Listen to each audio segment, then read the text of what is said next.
nhớ trong ý trong phong nhiêu sẽ là trong xe này cho cá lô còn của họ ShamanTalk là she thả cho cái năng cái dạy thia để nó của yon có năng sản phụ nó nó của cô chờ Bla Faaj cho cá tuần đó của thả mình chỉ cho cái năng cái dạy của trong xe hàng hay thì có tua chỉ của theo có tua còn của nó non Bla trong xe có mua có lúc xí hở cho cá tuần chỉ sợ là nó hay nhá rằng chưa chơi và trong cái này cái chắc cái chơi của tôi ha à bé số tay nhá hồi rồi là bé tôi chỉ xin chỉ ha tôi chỉ xin bao là cái chỗ sáng sáng ha tôi chỉ là chơi là của trong sáng hay tại chắc cái tuần chỉ có ha chỉ ít trong cái gì số thôi à em nó ít thằng nó chỉ cú cho gia thằng cho lấy cái tờ cú tụ khen là gì cái dạng cái cú bao hay cú phụ tới dạng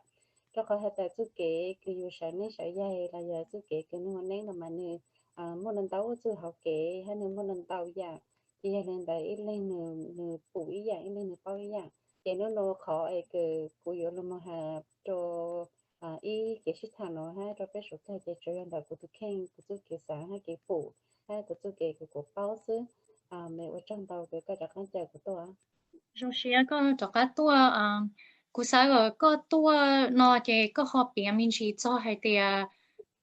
ít chữ na ít chữ thầu có lo có bỏ mua tây giả thia tàu cho có hay thì có yếu cho năng thia thia thầu có họ sợ năng nữa là của nhà cá rồi ta lo có hay thì này này một church na bây giờ chỉ nếu bỏ nhúa đâu có chủ ti đời sa một church một lời đá ti cho cá lo cho họ cho đá khoa khu họ lo uốn năng nếu nhúa là nếu giống nhì thì chả đâu có tao có mà so thời you thời của trình giao nãy giờ thời của trình giao mình nhỏ giao xứ thì you nhưng you như một cái khơi cái you phụ tên chụp li lô you phụ trắng lô phụ quân sông lô phụ tây sư đâuอย่างấy à cái gì oh you wow chỉ mua ít kho cái sản hay là you yuan chai ha you chỉ mua kho cái sản hay là you yuan chén nhở cho có hay là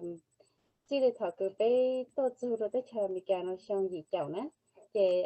của nè ha của chị bé mà bé do cho Catholic Church có sponsor bé tôi vậy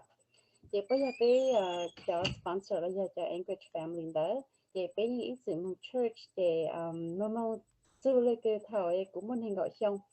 thì tôi có giờ ý sĩ dũa thì thằng đấy thì của họ lên mạng chủ cho chơi chỉ mong là xứ hay tôi là cái chơi mong church mà của tôi dốt lịch tăng lại à nó bảo của tôi dốt lịch tăng là ha của lúc sáng mà người dân growing up nè chị của những chị bảo chú hay là cái nên cái gì hết chị của những chị bảo chú hay là yêu anh nên của chị tao phụ ý ý thân nên là ý châu nên là giờ của những chị tao một cầu những kho lên đời là giờ chị của chị bảo luôn nên đờiแต่是嘛头个都好像也是有啊，路这个都好像嘛，反正叫个这古这女这能干什么，反正 very traditional，反正 practice，这个这的very friendly 那样，你有很多你有很多可能嘛只要在有路上tớ là giờ ta chỉ là ta yêu chỉ hết có nên cái yêu chỉ ta sáng nhà tức là mà you know thôi của tôi có thấy sử dụng này nhở tao là cái tay lưới chồng nữa của sớm mà tao trên chỗ của tôi có giờ lượt cái nhở tôi có hạt ta yêu lúc xí hở nữa yêu lúc sáng chỉ bố nè hay yêu chỉ bố cái chạy này giờ thì yêu lúc sáng chỉ bố nè thì giờ cô sớm mà tới tao bé chồng để cô xin cho cô tôi có giờ lựa cá sau lấy chồng thầu cái lứa chồng giữa sòng rồi giờ thì ta chỉ ở lại cái cô hà đó nè nè chỉ cho tao đi vô ha cho khỏi hạt thằng tới ở lại cái cô hà đó nè wow bây giờ có chuyện nhiều cái thì cho đâu có hà đó cũ lời giờ hay bây giờ có giờ cứ tìm mà có hạt tao chả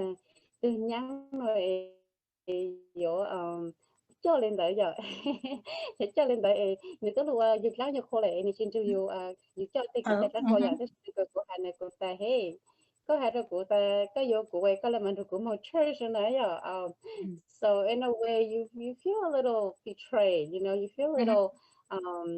lied to, I guess. Thế mà you know thầu cứ sai nén này ya, it was very hard. Nên nhớ hiện tại của ni cú yên chỉ sáng ô cú yên thà tự thua tự hậu kế đó của chỉ tháo lấy ô ya nó có hệ ta ý cú ấy đi đợi tới lâu ha đợi cái dù cái trái mong này chị cú sa hệ ta cú ya consider itu nhá chỉ bảo tá ya itu nhá chỉ bảo cái trái nó okay so and it's true cú yên ít sự chi nhẹ chứ cái trái đời cái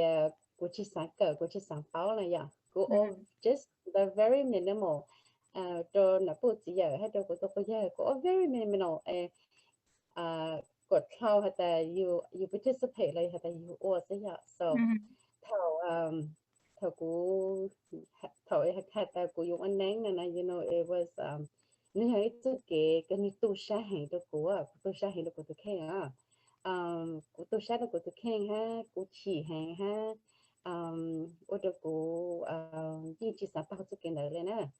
แต่mà bây giờ nhưอยู่สมพงษ์ฮะอย่างอยู่วันบอกเลยจ้างเราอยู่chỉ thao nèอยู่sáng món người lưỡng bảo lấy trangอยู่lúc sáng luôn trời lưỡng hữuอยู่tới cái sáng là trong lấy cáiอยู่số chỉ dân này ạ ha chị thảo cây chị ý của họ tự sa hay là do hay là tại taoอยู่là nó là cóอยู่của họ là mà quay sáng lên của họเลยแต่mà như ấy lúc trước họ cái nên nhớ hiện được của nên ý đồ mong mà nên nhớ được có là của chị nhẹ để của chị sáng ó ở trong mong là chị you know push bay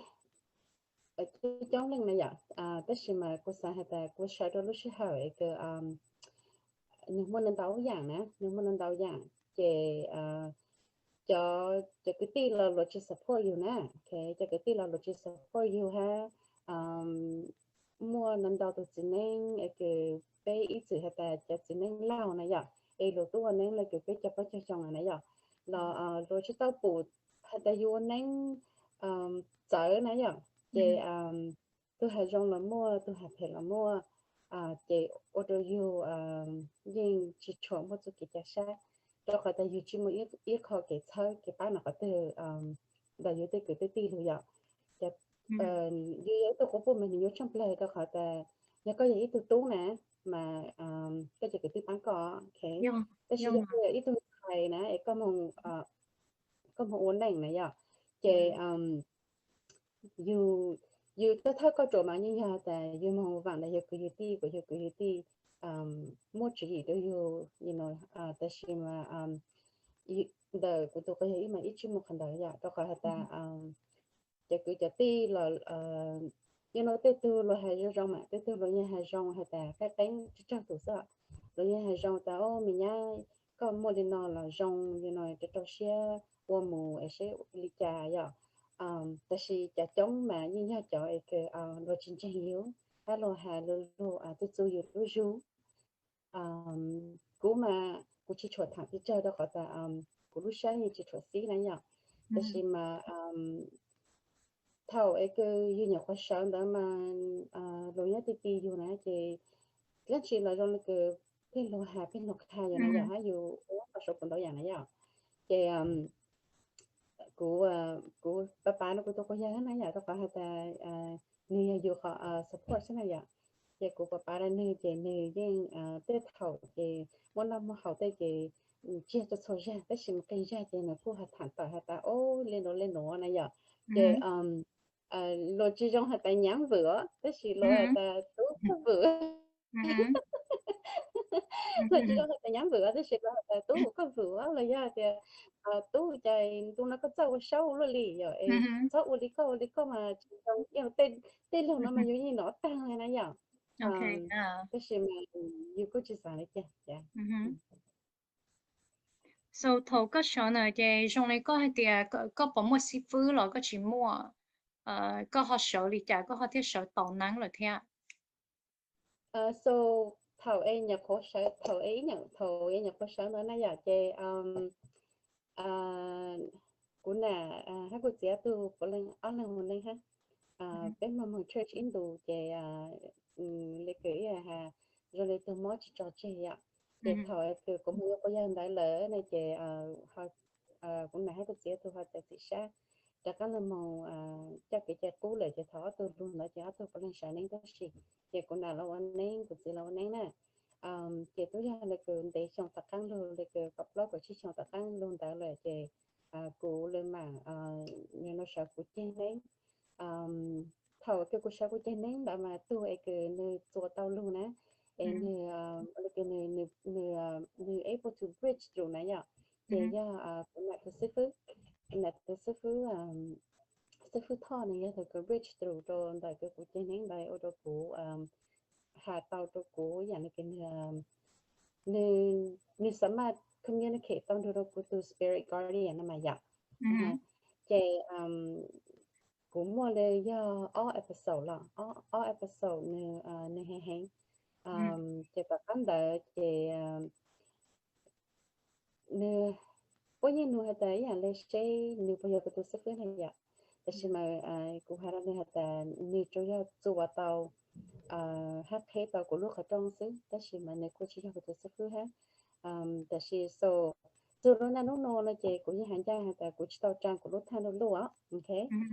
姐估姐有个估哦，你查开都是夫路毛开到个大路的估姐估计当查，但是嘛是夫姐应该估哪还估自己都是，都讲还在they've been with me since day one 了呀，since day one they've been with me，姐when I'm ready。when I so choose to 那姐师傅姐应该估毛。但是嘛，估计知道张国路太路了，就好，我就当老了，估计只么一路下resentful had to had you know how far and how willing am I to travel that road nè, yeah, ha, nhưng mà lần đầu nha, cho của tôi thấy lúc này nghe cái, or do you think you feel like that, you know, I'm ready to finish it, even though my training has ended and my training has completed. Tapi mà cũng nhớ đâu sáu dạng là chị I haven't raised up của lô final thế nên. Yeah, only có thế trong mà yêu to thủ tư yêu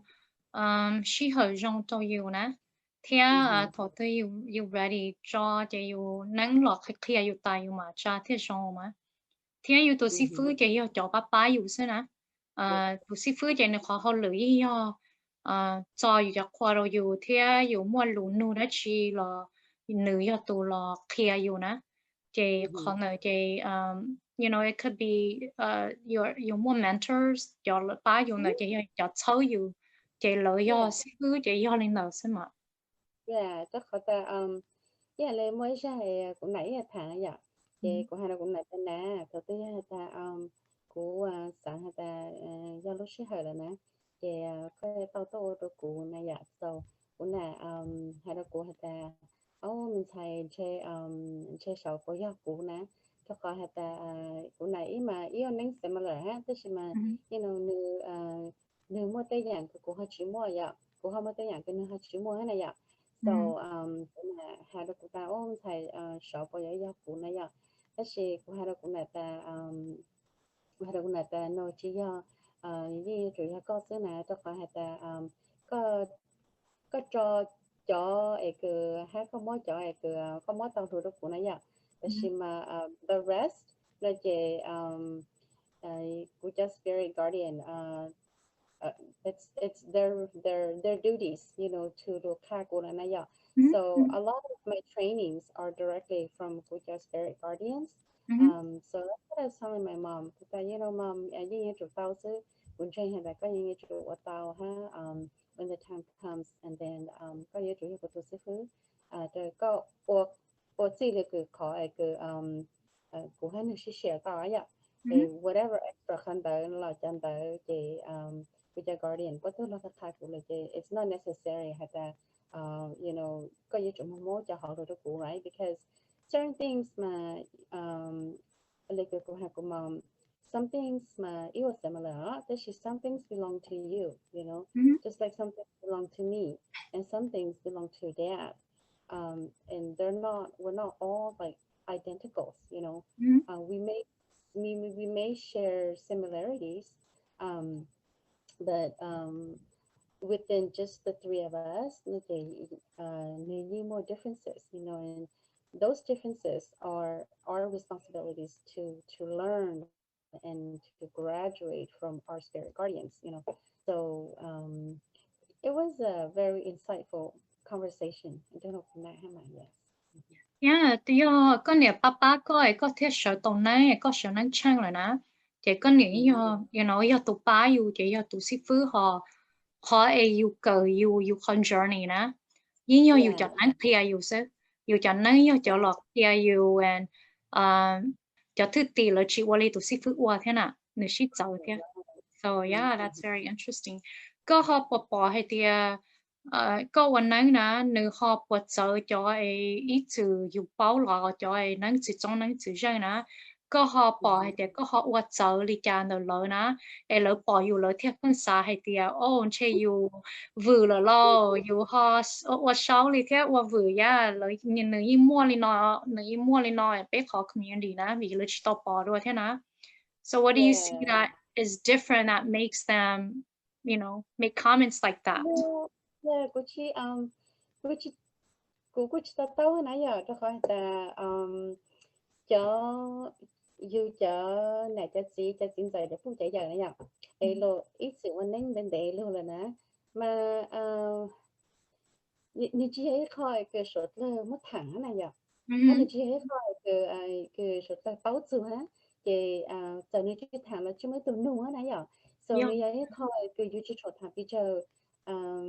the only time you not thẳng thì thở cứ mới thanh nên cái số là phải thì mostly thì just maple shy that stuff so yeah Mhm. so which also had the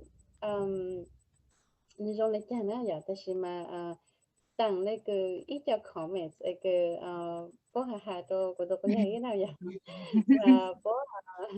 hay cho comment là ô mẹ cái chỗ lù lệ mẹ cái chỗ lù tăng chủ bố lệ gì mẹ chỗ lù lệ it's like she I think that it call a good bữa sáng hay ta nếu như xảy ra này vậy Mhm. thì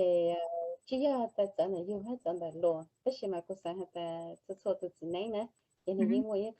cái tăng hay specialty này vậy Mhm. thì phèn đâu nó mà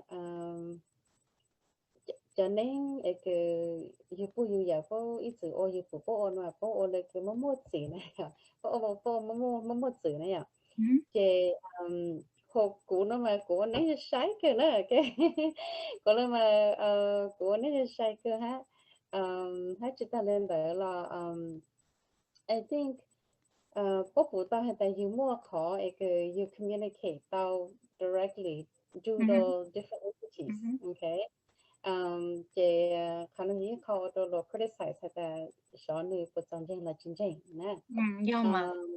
hát nên cái tác của hà chỉ là thổi của nhiều giao luôn này giờ nó cũng mua khỏi cái phim phụ tê tê chụp đi phụ lang phụ phân trong nữa này giờ thì Mhm. sometimes tôi chỉ hay là nếu như tốt nên cho này giờ thì sáng nay cái như phụ chế lo như phụ tên đó là như phụ vậy chỗ giờ Mhm. hay là nếu như tên tên chủ tên đó là cái phụ này giờ. So I think Kano, yeah, it caused shocker to some of the more traditional shaman, a traditional like folks say. Yeah. Uh-huh. Most of the time, like lo ha ta thầu lo mong journey na, mà lo cũng nhớ hồ sơ giờ. Thế nhưng mà so thầu you mới có experience lên nó này lo question you had that what are you mentally saying? Lo you had that using more call shaman that yeah. Mhm. And quite frankly, I actually ask myself those questions many times. Mhm. Uh, when they go have when they go, you know, am I am I becoming mentally ill? You know, I'm because losing my mind. yeah, Yeah. am I Mm-hmm. losing my mind? Like, you know, am I stressed? You know, um, and I actually did you know a lot of just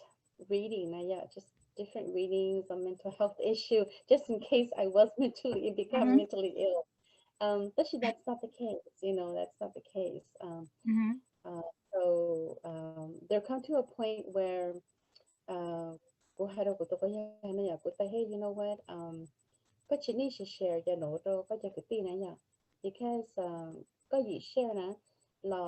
lo gì sai chỉ tao dùng này nhá ha lo tôi chỉ tao dùng này nhá để có chỉ need share nè thì tôi hay là lo ni dùng cái bán này nhá để lo hạt cho lo dùng mà lại hạt dùng mà bán chứ thì ta lo chỉ need là you don't have to share you know because lo sai you chỉ cho có mua nè chỉ hay để khó cái luôn chơi này nhá thì Mm-hmm. you mà you có tặng này cứ you lúc sai trong á okayแต่ชิมาตอนโลนมาโลใช้เหตุyou knowใช้อยู่ campaign บ่อะไรแต่แต่ใช้อยู่จิตล่างบ่ you know เดินได้นะยะ so ก็ยังให้แต่you know he's gotten better butแต่ชิมาyou know if it wasn't for my mom and dad I think that it would be so much difficult for me Yeah. um Mm-hmm. on my journey yeah Mm-hmm. she just, you know, and then when I was taking a class, and I actually, it was the very first time that but thay ra cái cô đã có thể reflect từ đó của cho experiences này ạ. Mm-hmm. Dù đó cái tin này cha, tôi không hiểu tên này ạ. Cho có hệ ta, I actually wrote a paper on it because we were studying about communications yeah. Mm-hmm. And I actually wrote a paper on you know the feeling of superiority na yeah and from others like yeah. So it was the in the thời của nó mới show dù cái feelings hay là nếu được của sáng lên cha nếu được của bố lên cha phải lúc sẽ hỏi cái của sở nên đã ở đó lệ tu chính chính của ha lệ tu hay lúc chỉ dùng từ you ha tôi có nhớ nói đó Mm-hmm. you know you know nhớ you lúc nên nó ô in and out day to day nè mà you chỉ mua you trong mua khó cái hệ của chơi cái là nó sẽ này giờ tại vì mà thổi từ của hơi sau của rắn đời nó you know I actually order của cho các tu xá hẹn này giờ Mm-hmm. anh order của order của order của cua ha giờ yeah chứ không order của sao tao wow you know like um như vậy chứ cái nó rong cho cụ này giờ cái Mm-hmm. gì cho nên order của nếu order được tu like sai khó chỉ trong tôi dùng này giờ thì Mm-hmm. nếu order you tu sai ha nếu order you you know sáng sớm đầu giờ tôi sẽ lấy cái của hai đứa của nhà của ta you know ý xin nên này giờ của như chỉ bảo từ thằng đó mà của nhà hàng này thà của chỉ bảo từ mấy từ cái chai nữa chỉ bảo từ mấy từ cái chai giờ lo hay ta như vậy tôi nhắn chỉ bảo tao là như vậy lên hay ta yes của như chỉ bảo tao nữa là vì thế của chỉ bảo từ cái chai nữa ha you know you you họ lừa ha you chưa mình nhỏ này giờ thì Mm-hmm. như chỉ một lúc thở cái như mong cho you take cái tin đi cha có nó hậu thật sự kiện đó này giờ thì you dây lên you tay luôn đó tan thọ you knowแต่ชิมาเลยก็กูหันเลยกูแต่ you know what แต่ชิมา I never asked for this ยังย่อนี่จะเลยอยู่จุดก้องจุ่มมองนี่รู้จุ่มอยู่นะอย่าMm-hmm. นี่จะเลยอยู่ปู่เต้นเนาะเป้าเต้นเนาะเหลือซื้อนะจะอยู่สายแต่อยู่ชีโอแล้วเหรออยู่จีเขาจะอยู่สลับไว้ชัดเท่าจุดเกเนาะเหลือซื้ออย่า um so I kind of took it แต่ I think นี่ยังอีกข้อ turning point ตัวกูนะ Mm-hmm.นี่ก็ turning point ตัวกูแต่ okay, so của yêu chuột hết xá nè, yêu chuột hết xá đâu của cho spirit guardian lúc ha của nó dọn, Mm-hmm. cái của của trên đến tất cả nè ya ta nếu họ ya ý vua sẽ lò là ya ta nếu cho lang sứ em nếu chỉ tránh là có yêu to find out hay ta nếu cho ya ý vua sứ nếu chỉ tránh có cũng mua vào tàu này ya họ ya hay ta nếu mua tránh ta nè ya ta cũng mua tránh ta ya ta nếu ya khó cái phần sai của ta luôn này ya em ya cũng chú hao lửa cái có yêu đồ bao cái này cái tin như chẳng thể không như nhau cho hồ lúc khám đồ nó ta này giờ vậy cô yêu chụp hết sát đâu của cho spirit guardian đó lúc ha của đâu có sợ đâu có chain nè có lưu tu sản để cha hai để cha là you bảo là you know what I accomplished it this is what it is and this is the result này giờ so then I really did open my heart, je cú yên lu cú yên kết sát lo, lu hà đô thằng mà cú chỉ ô lu miệt than cú này ya, cú chỉ tôi ô lu miệt than cú này, je cú yên kết sát lo, je cú yên lu hà đô post okay, you know what, ya tránh ta nè, ya tránh ta ya khỏi rong nè ya. Giờ hiện tại bây giờ mỗi lúc cứ khoa luôn ở những cái hồ nó luôn đâu cũ cho luôn mong phá thì cái tên này cha tên không như ta này để nông nô mà nó cũng khai sát ở mấy cái kha của nó giờ để gì mình đọc kha đâu có chơi nó gì mình đọc kha phải tránh này hay là cái mấy cái rong thế này giờ so in a way I think I found my strength and chỉ là cái thằng đại lưu chế cũng cho rồi này cái các chị hiểu là nếu như sống ca này à nếu như sống ca nếu như lấy cái món hàng chế tế ca rồi các chị là như bắt tàu nếu đôi dù can sát này à thì dù chỉ mua khó cái dù tôi sát rồi nè hay dù chỉ mua khó cái dù phi dù tôi khen này à đại là nè thì thằng đại này thì thổi cái dù mà dù thời gian trên ta lại nó chơi nếu như có phụ hay ta sống nó chẳng lại dạo chơi it is only hay ta when you thời gian trên từ khi ha thời gian thế lên đó là nè chơi từ từ từ hai lối rong lắm mua từ hai lối rong lắm mua tới mà nhà này như chỉ bỏ đại dùng này ạ như chỉ lấy học thì mình sẽ sáng gió đại dùng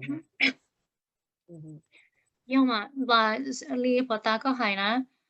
trong ấy cho ấy lỡ quan năng ấy lỡ chỉ bỏ li bỏ nè cái lỡ chân chỉ tàu vì hay tiệt lỡ xa hay tiệt lỡ tới quan năng thiệt thì chỉ lỡ tới chỉ bỏ li nè cái cho nó chú ý cho nó đa lỡ so the thing is cho ấy lỡ họ sợ năng tỏ cá nó họ mua họ nữ chùa tàu nhau chùa tàu lù nó có cho thân năng thật khoa nè còn là nữ yên có skill bé chỉ tàu bỏ đó là cái nữ giàu tàu bé nè cái tới rồi bé mua ít cho cái là chỉ trồng trang thì chỉ mà thầu có mất sai hay thì mua chống lăng nè nữ chỉ con nữ chỉ cú thế nè nữ mua chống lăng đó tù là sợ nắng là chuẩn nhau chuẩn lù tàu nó là cho thân năng thật khoa thì yêu hay thì ý tôi này nữa là hai nữ vừa nè cái nữ yên qua chỉ tao nữ còn daily activities nữ qua chỉ tao là tao cả ya nữ mua mental health issues nè tôi năng nữ mua mental health issues thì nữ chỉ bảo thì đã cái gì nữ tụi khăn hay thì what how come cú trong này nọ cú hiểu vì lý do you know tôi năng là cái nữ cho bảo hay thì oh I'm totally normal even though they're not normal but tụi năng nếu mang bề nó nữ yếu tố ti hay tiệt cha cú mua cho experience nó cha cú trong này nó nữ yếu tố mua hay tiệt oh cú yếu tố thiệt sai cú yếu tố hiểu sai của mua like actually support tao cú là của mua cái resource tao cú muốn thiệt na a crazy person does not do that so it's good to know. It's good to know. So hay tiệt có quan năng ấy có chỉ bỏ li lựa tụ bỏ na. Còn nữa nếu như có ấy có yêu chụp khi share đó, có yêu chụp bỏ hay tiệt oh, yêu hay tiệt nếu họ mua ít cho là sản năng là họ hay nó. Thế rồi lựa cho cái năng cái gì, giờ cũng cho thì maybe I can learn from what they're doing instead of criticizing it. Yo hay tia có bỏ ít khó kể na, ấy có criticize na, kể nữ hinder có theo, nữ mua nữ thái có cho kể, ấy có chỉ bảo, nữ cụ khen cụ sai tia, you know, we are able to connect with our higher self,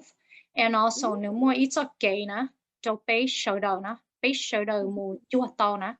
thì chỉ bé ở chỗ khi xé cho, ở chỗ khi xé cho, ấy bé theo mù chua tao thế. So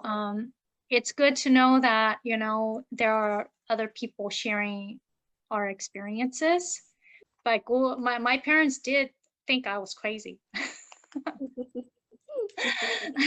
And I mean, lỡ như bỏ thì hơn nắng mà, lỡ như bỏ thì hơn nắng đó chỉ lỡ như hay thì của môn bộ lấy có hại mà, you know, thế rồi có chuyện gì là bỏ. So you know, but nè nó nè, cô I've seen the change in like Gucci. I've seen the change in him because Gucci, he's used to cho a one night to trong night to jang na phải không? Cái cái nào Gucci họ one night là theo cú bỏ Gucci có change because my dad used to doubt me, but nè nó na Gucci shy na nữ chỉ one night nữ chọn nhau từ lâu nữ một shy rồi xin là phải không? So sometimes it's hard for people to understand if they don't share that experience. You know, I remember mấy số này cái mấy thứ đó này chị nữ tua này chịวันนั้นnày chị ta này chị nó hay là cô tụi chị hay tiền nên giờ yêuวันนั้นtrong hàng nữa cái gì mà nên giờ chỉ tao bảo thanh chỉnh này hay tiền một chắc khả năng mà như hay đi nào một chắc khả năng mà như hay đi nào này cô tụi chị hay đi được cô hay cô tụi chị tiền cái gì cũng chơi học cũng như một thanh chỉnh but you know I think it's good ni rong ta phải hata chỉ do hata cũng chơi hata chỉ do hata cái chợ mong như chúng ta phụ rồi ạ cú sáng hata dinh mua là nãy ạ dinh mua nhớ đồ many years ago nhớ đồ I don't know Tết nhớ là Tết chỗ Tết whatever thế nhưng mà tôi nên chỉ thẳng thế này I think tôi nên chỉ thẳng ha do hata có thẳng nó là nhiều more consequences này ạ chị giờ lên tới này chị nhớ đôi lúc xí hỏi cái nếu chủ cho chú mà tê chú mà chờ như giòn nhẹ nó muốn đấu dạng nè thì tê giờ lột hàng nó là xử lý cái hạt yếu chi rong này ạ thì là sụt chi thẳng này ạ thì tê giờ sốt sáng hạt chú giờ mua cho nên lên tới xứแต่ชิมากุศลให้เป็นนี่ยิ่ง even in the past นี่ยิ่งมั่วนันตาหัวนี่อย่างก็แต่ชิมายาสุดก็ชุดฐานซึ่ง you know for example ยาแต่ไปเรื่องมองฐานสุเลยคือป่วยชาแต่ช่องลืออย่างช่องลือนะนี่นั่นมา yeah maybe นี่ชี้ให้ตัวคือนี่วันนี้นี่ change อย่างนี่ชี้ให้เลยคือแต่เจ้าวันนี้เล่นได้แต่ชิมาaccording to oral history of cái you nó này ya là mà của sáng hay tại vì nó tới giờ được bây giờ là cái tại thường đến sau là cũng mua ha ya đó họ he's able to foresee certain things in the future you know so ya you mà hay là nó này cái nếu cô ya hay tại nếu mua ít thứ chú cái nó sau ha ya nhưng mà folks don't talk about it due to so many circumstances back then, you know, cái có chỉ thà cái nữ rong gọi là cái nữ bông này vậy, cái yeah, so cô sáng ta cô chỉ hay có cái sở lần đầu lên nói nếu mà cái chú ở bây giờ chú nữ sợ nữa, em này chắc này đó, cô sáng ta đi mua nhà hàng đồ ăn cái sự đó mình chỉ thà sơ, cái sở là cái sở lên nói to này cáiนี่ยังขอชอบนะอย่างso เลยเกิดก็ให้อยู่ตัวก็ยัง it's okay อยู่สังสีให้ต่อค่ะแต่they don't know any better too you know yeah they don't know any better too so it's okay it's a learning process cho các cho lô rô hồi dù cho cái trái mong này vậy ai có dù một xí một số để tôi còn cho nên chẳng được mua lại cái cũng nãy hà you know lại cái cũng là tôi sẽ phứ hà này vậy cũng là tôi sẽ phứ hà ta hay lô rô của xã ta ya có yang là cái là sẽ phứ hà sẽ là cái này ta như là cái cho doctor tên này vậy mà yeah you know there's general doctors and then there's like specialized doctors right. So một cái từ này chỉ nữ ôn ấy chỉ nữ cô yang ta nữ ở general vậy cái từ này chỉ nữ cô mới có extra skill extra technique ấy cái yang có specialty là một cái nữ chỉ là hạt số short tại này chỉ nữ cô chăm đi rồi dạ cho nên hạt taอย่างnày hạt ta có một thứ chủ về cái có một số pháp lắm này chỉ that's something that you have that other people may not have. Sometimes tôi nữ mua cho nênเขาcông đúng dạ sometimes như vậy tôi như sĩ tăng sĩ mũ dạ như vậy tôi warrior mà tôi cho mà tôi tăng mà lên đấy nó cũng muốn lên đấy tôi này chị này cũng do hạt này very này cái dân này không sẵn nó dạ là they practice a totally different way. So this whatever it is là hạt là cái ý hạt trong này bán tàu tôi này phải thế này rồi cái chuyện này tôi nghĩ là khá rộng rồi. So that's you know cô I think because of the way we start now yeah we start in a very peaceful it's a very peaceful journey for me too in terms of my time with a spirit guardian yeah đó có hata bolu khai của in dreams okay bolu khai của in dreams that was a deal kiểu bé của hang bé xí lành này yeah thì bởi vì lúc khác của hôm bao số khác từ lúc xí hở cái hata của ready là này yeah thì lên mạng ở chữ sức so mình very peaceful to go ha sometimes go to start to ha thì khi mà thổi cái you searching one name nè thì you lựa từ mà của chú bảo lại cháo vậy thế khi mà đọc của tôi khen nhưng mà như chúng mình ít thanh nén cái của all and you like giống ý dạng đó okay cho khỏi là từ tối nên thì you tôi sẽ you là gì từ tối nên thì you order này vậy and nếu muốn thì different challenges, different struggles when you go through nè. So you mong ôi thanh nên là you sẽ ý từ tối nên mà nếu chỉ trong sự lệ chỉ con nó này chỉ nếu có thấy khỏi cái sợ hết rồi khỏi ta cho nên cái you sự khó mà sometimes là cái cuộc lo hàng nếu mất thiên thành này vậy mà có một ít mà mong lên đó thế mà you own it thì như các chị này chị you mong directly cho con đại sứ chị này cũng có cái new chia shortcut ha thế mà này có cái you're able to just identify it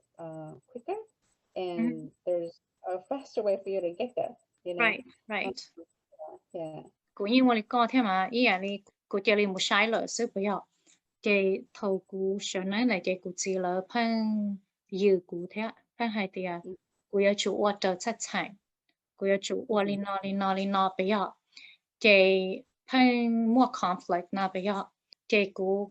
của ở là hai của thành khoa của mà ở trong một sai lên là chị trong này của là lạ quá nè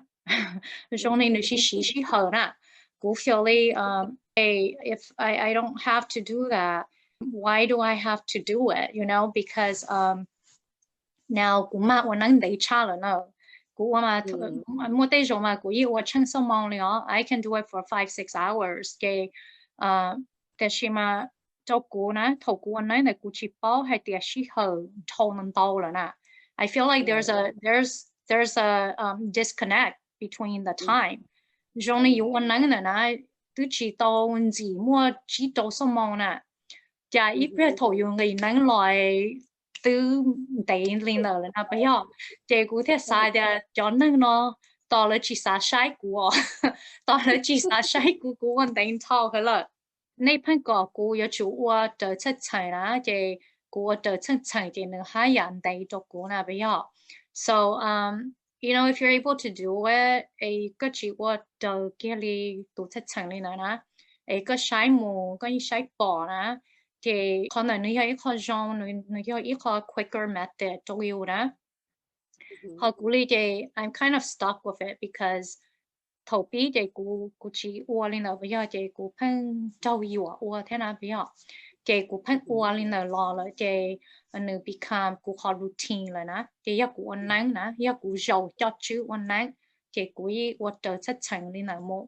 họ giờ hay thì cú chỉ cho chú ấy cú qua nè, thì cú chỉ li I kind of sneak through it so I don't have to what chất chẳng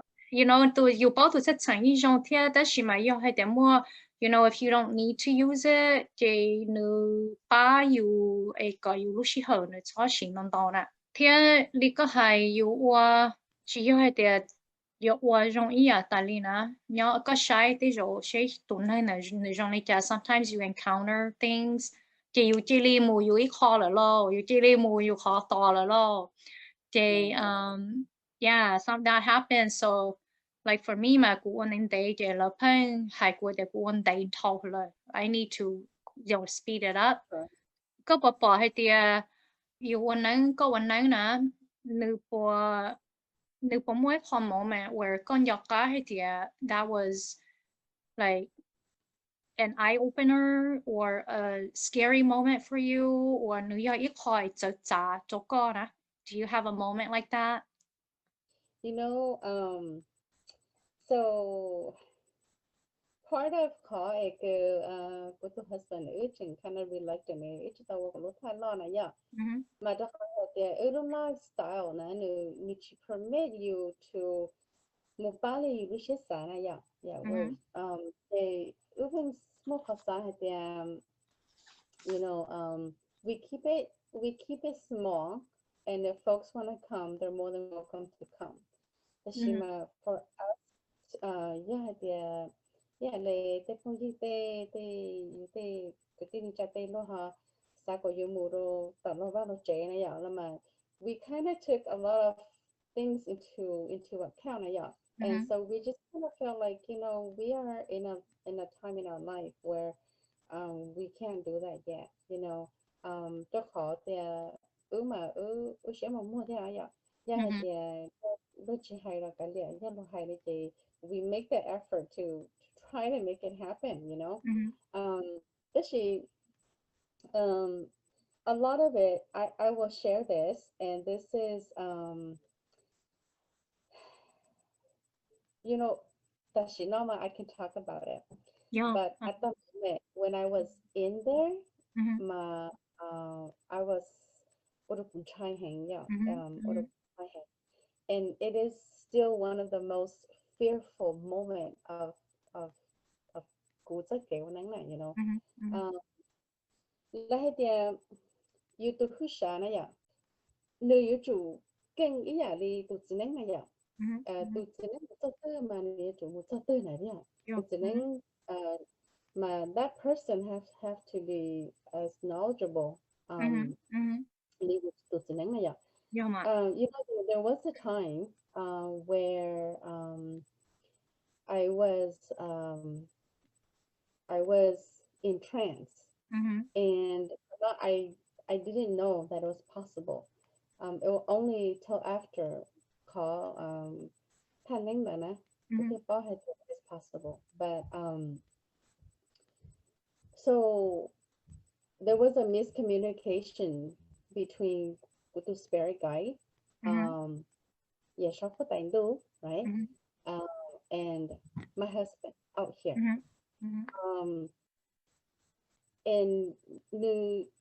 Nichimuchi Lana, yeah, because it was so in the spirit realm, yeah, that they have to follow, so cho you the spirit guides cho you này yeah,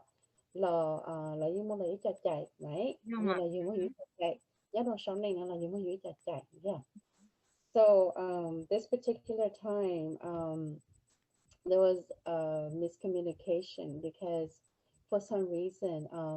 cô tu sĩ này giờ nữ txoj lại nè, Nini touch line had there what was going on Mhm. and where I was and who I Mhm. was with and what the issue was. Yeah. So we were caught in a dilemma where I didn't want to go. My spirit guide did not want to go. That Mhm. she, my husband, um, didn't had there in the that everything that's on, Okay. yeah. Uh-huh. Uh-huh. And so we and it was during that moment had there they were gonna punish my spirit guardian. Mhm. And Mhm. so we had to go ahead there. We cannot do this, we have to detach. And that was actually the very first time had there knew very clearly had there yeah. Oh. Mhm. And so in there we detach. So the body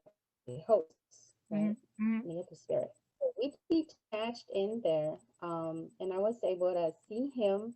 and then also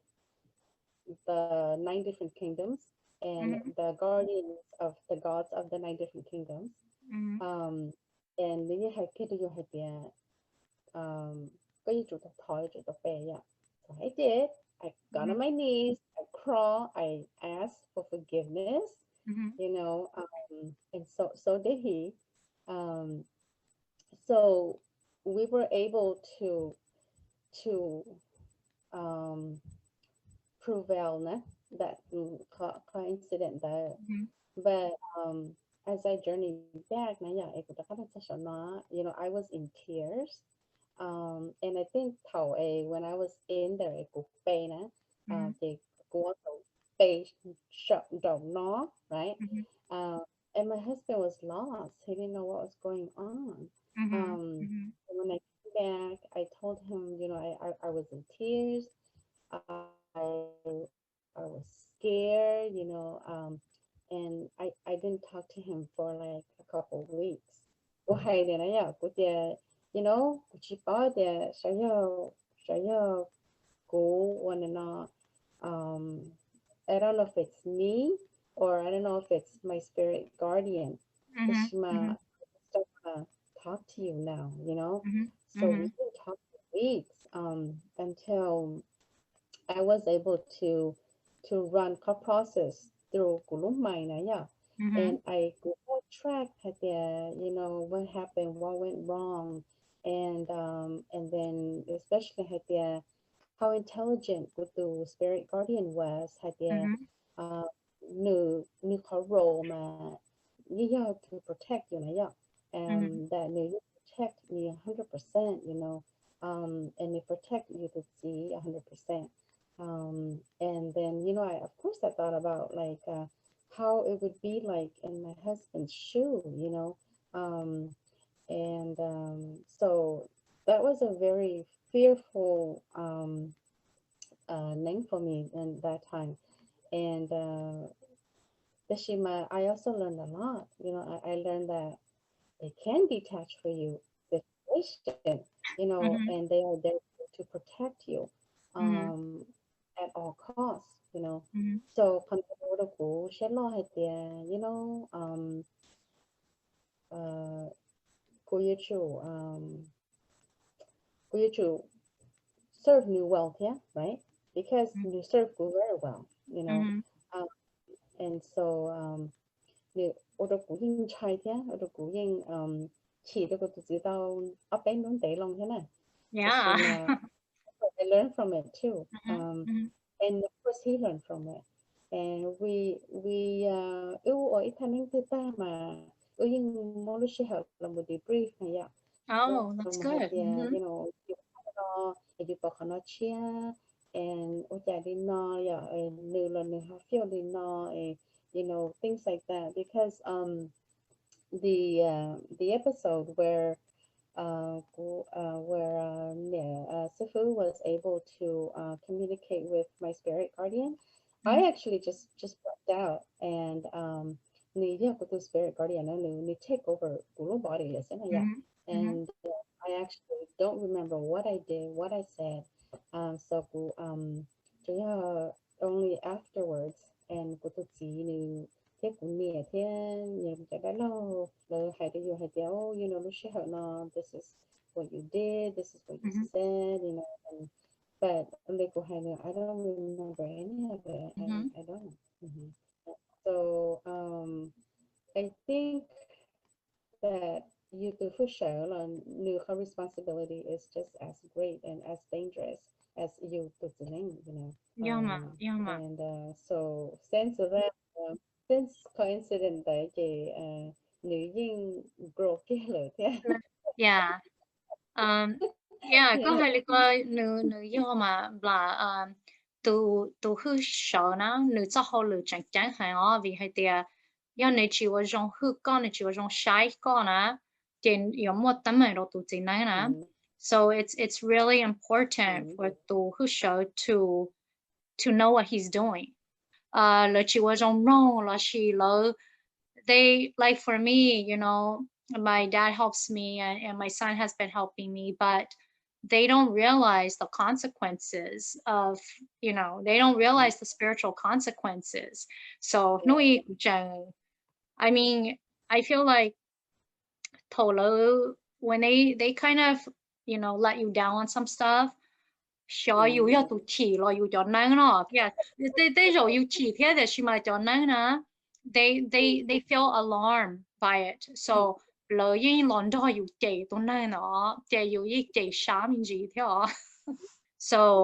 for cú mà cú chỉ là tôi là chỉ li chỉ lăng tư của tôi hư sợ nên chẳng chẳng hạn để chủ yếu ý tôi năng tao tao cú cho cái năng nè họ cú how I do things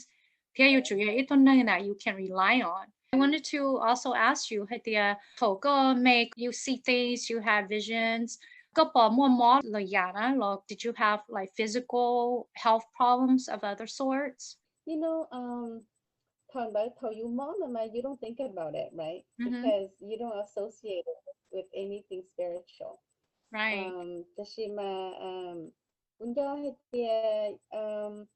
yeah, we more certain things that we not like ya. Mm-hmm. Thọ cũng rồi là cho nên nó này nó là certain things we chỉ nó certain Mm-hmm. things cũng not tao thế certain things sẽ thì you chỉ bảo này ya you nói này phong cái plus cái ở đây là hay you dùng móc plus Mm-hmm. cái ta chỉ đấy ya Yeah. Uh-huh. cái certain things we not chỉ tao certain things thì cũng nhưng ở đây you I have She a how you know. Yeah. lot of stomach issue. But Mm-hmm. right? Cũng mà Mm-hmm. bác đồng ly đấy thì oli tập cái này của chắc cái thật thà nó giờ thì của tập có gì là hay của hay tiệt nên nó có nén lại có một mốc la nó giờ tức là oli của hay nữa chắc của chín cho xả đi tức là của chín mốc la Mm-hmm. của chín mốc la nó giờ chỉ mà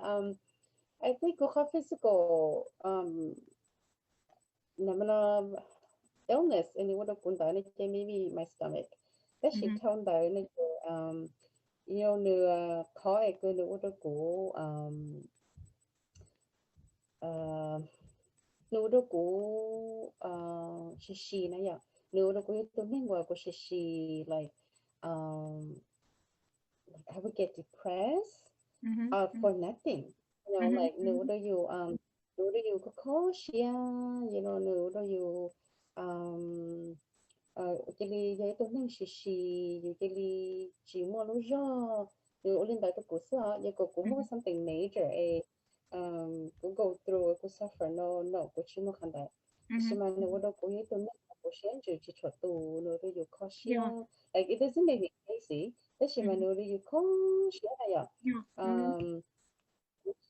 lên của hai my husband ô chả nhớ này cũng mà cũng như nhà nhà hàng đồ cha áแต่是嘛这个里头诶我都只有是有了那样也不用去做还开个这里啊Mm-hmm. until recently 但是 Mm-hmm. 嘛不用去做还这呢但是嘛那个还个都只啊哦这这头呢我都有嘛 you know just get in my car and I drive and You you know have share to yeah. set yeah yeah hiện tại này họ tới thầu nên nó so I think that's what I went through. So I didn't go through something like major. We had the physical pain. I had a lot of stomach issue. Because you bao you I eat certain things they order you to how yeah and then nếu do you go share hey nếu do you to share all the time you know thảo a when I really didn't want to accept it and I would refuse it it made me you know nếu do you share the lú này dạ nếu do you chỉ all the time nếu do you chỉ do you share nhưng or you find the food you know you sẽ chỉnh vào một ly sư you know they put a lot of strain on our marriage. Order you really to see like she really là hay thầu lúc sẽ hay ứng go through khỏi của you accept what you accept là mà order you đi tên là hay chỉ một bên nó rong liền ya chỉ một bên nó rong liền tức là cho đa tức là mà thầu ấy you là lần hết ya okay I'm ready you know not only it just disappear you know only thing that nikili plot ta hari na ya in ching hete cha lu shi han you go through so much and it quite us through so much yeah but I think for me it was more of maybe the emotional distress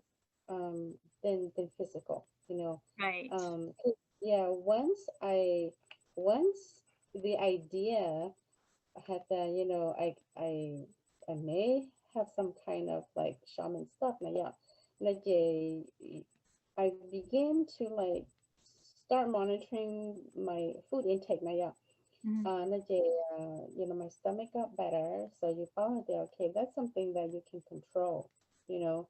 that's something that even I as a physical being like I can control the shima when it dealt with yeah that's something that you know for some time I couldn't control you know usually oh my gosh I'm so young to go through menopause is this menopause you know but it's not it's just like your hormones are just like bipolar all the time you know um so to me I think it was a lot of the emotional distress that in order to go through a lot of stuff you know. Can you share a little bit about cóวันไหนก็ไปใช้ยายเทียก็ใช้ยายก็สีตั้งขายแล้วก็หออวลิจาไอ้ย่อยเตียหอมว่าจะพุ่งยื้อสัตว์ทอก็นะรอYeah. แล้วไม่ช้ามันเตอลิจาแล้วอวลิจา So của anh ấy nhở của anh ấy ha của sáng dây ha của sáng dây là về của trò sáng chị giá ban đầu ha của sáng tới chị giá hay là lên từ họ sản xuất sáng dây là về so chị giá hắn tới thì cũng mua là vậy so của chị mày ấy thì chị mà nhà tôi là gì tôi càng white flowers để tôi càng bắt lết cho họ ta nhà của sáng này chị của đi sáng chị giá ban đầu là một cho chạm tới chị chạm tới Chị hay biết cho thành biết phố mà hiện tại chị luôn有种按导天嘛，你还得 you yeah can just be using yours 按导天啊直 yeah 接呀，dạ nhớ lấy cái tê tu nhớ lấy lửa hải ninh này nhở nhớ lấy cái lò lửa hải ninh ấy nhớ lò to này cái lò chỉ bao từ ta bên mông lấy trà ha dỗ lấy trà là chị lấy của hà phố it's okay hai từ candle ha hai từ đại thì cũng muốn lấy tôi từ chị mới lấy mặt sái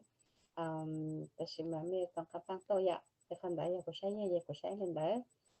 thở cái của anh ấy là chị depending cứ của anh ấy là chị ya hata ya hata ni ya le mostly da ma ku chi chua shi cha ya mostly ma ku chi chua shi cha na ta shi ma te tha depending hata she ni ya sai mo to sa me cha le che te thao te ku mo shi cha ha ta shi ma ya hata yu shi yu te zu ko e ke ni yan to yu mong na na ya you just spirit guardian tới là nó chế của chị cho chị cha the she it depends too it depends hát của nén mà cái khơi cái nhớ nhúa cho của tôi có dây luôn mong sấy của nó vậy nhưng mà của chị cho mà của chị cho hà luôn mong đâu á của nén này chị của nén này chị dùng mong dưới cho luôn nén này vậy thì cũng như hai cuộc chuyện đánh bạn tàu xứ họ thì the only time cái của hai lúc mong là thì thầu cái của chỗ này mong lỡ là thì cũng như hai chỗ luôn đánh đã xứ nó dạo như như đồ solo thì cũng như hai cuộc chỗ luôn đánh đã xứ thầu tư gia tại vì ở tất cả các chi là thì của là mà tư cái hai lúc mong đâu của gia xứ cái sự thầu cái YouTube hai lúc mong là gì hai lúc mong mấy mấy nữa vậy thì sao là gia hai ta nhiều mong chữ khó tê gia hai ta rồi sáng có nhiều mỗi mình chỉ chăn đặt lỡ cái kia này ạ và những cái cái lo hara này hata món bảo là nó cái nhà chăn đặt lỡ một tôi nó này ạ thì những hai lo món cái gì đó nữa thì mà thầu cái you in trance you journey tới này thì của chị hai lo món của hai cái lo nên xứ thì còn ở cái coi thầu beginning cái nữa nhúa nè cho ý là gì lo màu shipang tashima aleke ku hada pona ya ku ta me ole no to ku la ku chita wa da ka hata ya me ku pao ne lo ya tashima ku to ka ya to chipao ne so ti le ke thau you explain no to lo te lo yin sha rong ha te thau te ya hata ku tong ka sang su lo le ya hata ku tong ka no san chi lo ne te ku ma ni ti ke la ha lo mo me ren ne se te khano te ni ka ku ta yeah, online thì all very simple and that's it. so có bác sĩ là Sometimes ya có bác sĩ là ya không khó thế nào là có sĩ chia thì có họ hoàn năng là xứ là có mua có sĩ là ya không là khó thế ạ um so quý sĩ là không hả hả thế giờ hạt thanh nén đợi giờ hạt giờ ta thanh nén đợi giờ hạt just spirit guardian ấy anh cũng mau nè là giờ ta cũng summon cho cái nên nó sẽ là cái tên nên cứ nên tin nên nản nên chỉ lô là giờ ta tên nên viên dầu tên nên chỉ căn lò mà rồi tên nên phụ công giờ chỉ sống đó này giờ giờ cũng summon cũng chơi nên nó này chơi cũng sĩ cha ok chơi cũng cha nè cho họ ta trong là cái phố nhà bên đấy giờ chơi phố nhà ta đi du ta du sĩ cũng cha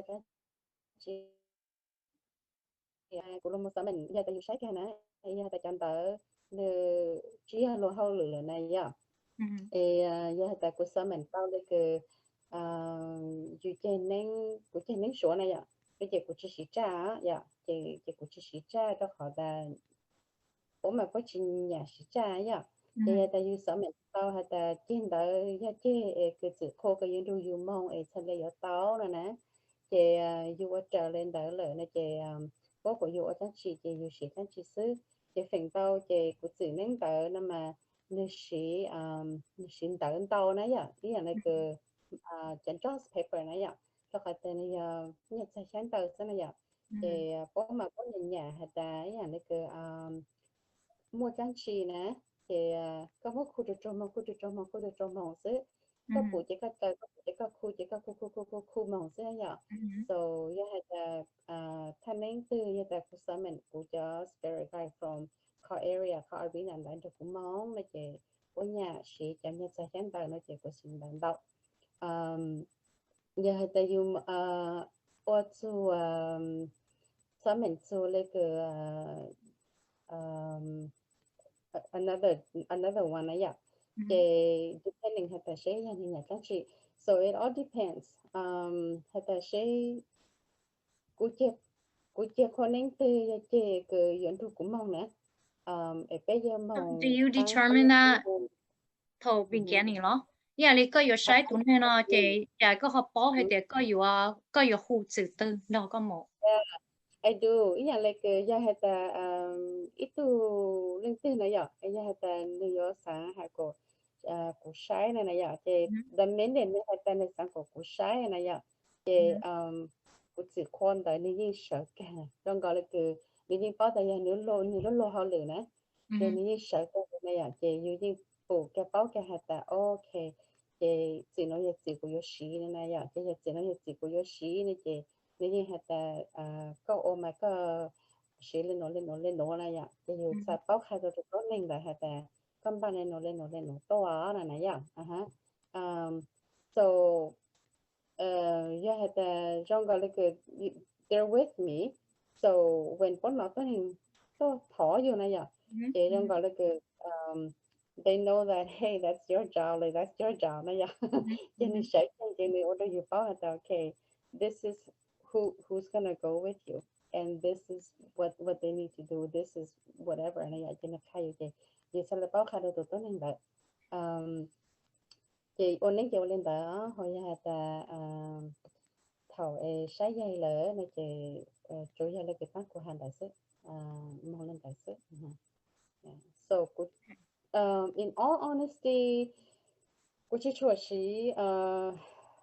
only very few times you see call ancestral name này dạng đại sứ so của chị chùa sĩ trang đạo a lot of the times là chị của sĩ chỉ cái nữ lãnh đạo tao vậy cho nhân sai sáng là lãnh đạo có bố sĩ bố giấy thế hả? I do. You know, there's sometimes you can use budget, sometimes you she and like a tree root, yeah. Sometimes có she like a tree root, yeah. Had you mua tấm mảng you để you she có tree root là tao you she budget là tao yeah she cha she đỡ So thầu có anh ấy có cho nên là họ hay luôn nắng rồi nè. I'm just curious. Lỡ ua thì you understand for intention hay để lỡ ua mù li cha lo có bỏ tao rồi cho lù thế lo có understand for intention sự cho lù dùng như chỉ bảo hay chỉ thế. Gia thọ của nhớ hữu là nè mà của ta tao à gia thọ của nhớ hữu rồi chị của ta tao tất cả hạt đấy là cái gia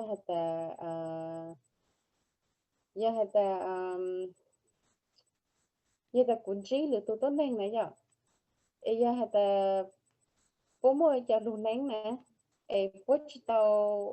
awaken này giờ bố chỉ tao là cô translate tao cô translate tao ha cô itu writer này giờ cô itu writer chị yeah là bố nhân khai xong tới này giờ bố nhân khai xong tới chị dùng translate lại tới lựa tu giờ mua lựa tu nên ngày ra hạt này sau tàu energy bảo hạt này chẳng tao nén nhau lấy cha ấy giờ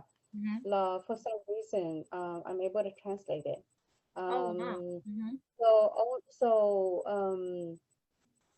so when I'm with them là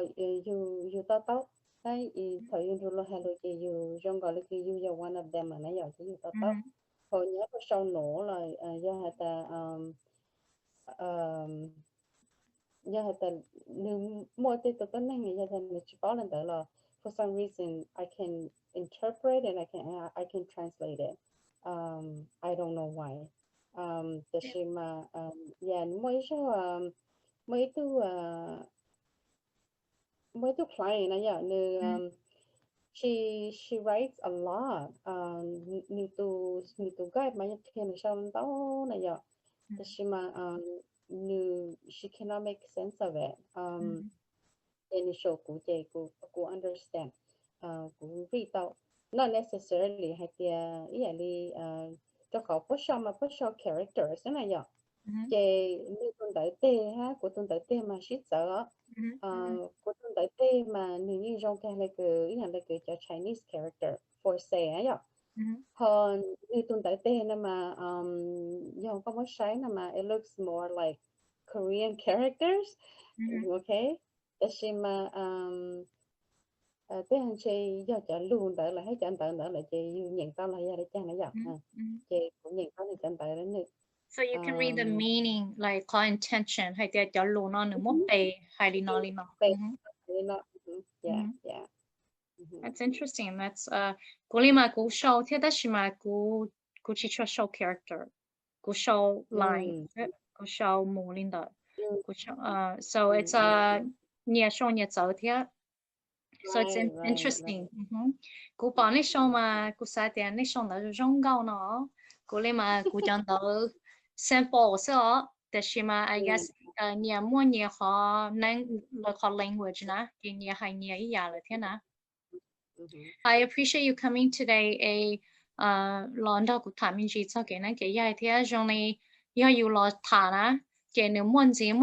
gì yêu sa thả yêu thả chỉ ta li thế na. So I wish we we had more time but cũng bao cũng hay thì có mỗi khó theo yêu muốn na. So 我就個大家都能夠談面住就嘅呢幾係